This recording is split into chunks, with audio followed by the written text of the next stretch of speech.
everybody, this is Okie Twister 66. I'm on my Scout today. I'm going to make a quick run over to Lake Arcadia. Just take a look at the lake level. We had a lot of rain and so forth, but also I'm testing out a repair I did on the Scout. Nothing critical. The charging pigtail had kind of wiggled loose and gotten up against the engine, and it kind of roasted it. So let's go take a look at the lake, and then we're going to go back to the garage and do this repair.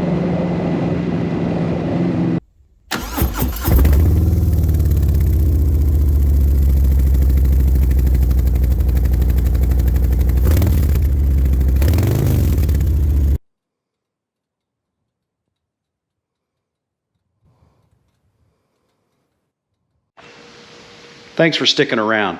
Now, most if not all new Scouts, they come with a little pigtail that's hooked up to the battery, and it's used generally for charging, or it also powers some other accessories. So what happened to my Scout's little pigtail is it kind of wiggled loose, and it rested up against a hot part of the engine, and it roasted it. I don't know if you can see that or not. Hopefully the camera kind of picks it up, but yeah, you can see where it's roasted. So we're going to have to replace that. I like to use the battery minder. It's similar to a battery tender, but this one was recommended by by Polaris in the owner's manual for my Scout. So I checked it out and I really liked what I saw. It's specifically for AGM batteries. It's a maintainer, it won't overcharge, and it also will desulfate your battery. Now the part that I'm going to be replacing is this pigtail. So here's the old wire that was burned right there. Definitely needed to be replaced. To disconnect the battery, always disconnect the negative one first. And I just use my ratchet, an extension, and a 10mm socket.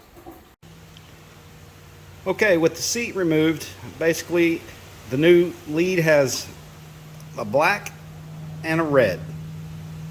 It's nothing more difficult than removing the old and putting in the new. Very simple.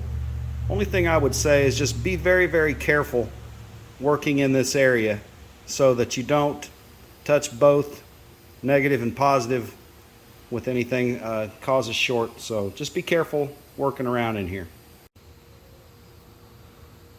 So here's the pigtail. It was routed up and around and through and under and over and everything. So I just pulled that out. That way it'll give me a little bit more slack. Easier to take these two things off. I attached the positive and the negative lead. Ran it underneath this box. Put it in place where I liked it. And then I zip tied it right there. So it's held in place, it's not going anywhere. Let's see if it starts.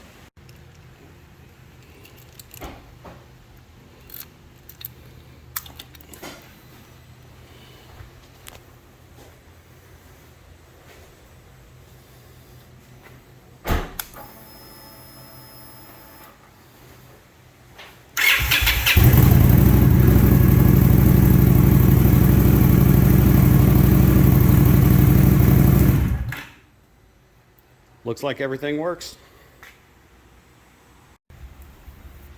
Okay, so I've got the battery minder all ready to go. Just need to plug it in and see if everything works.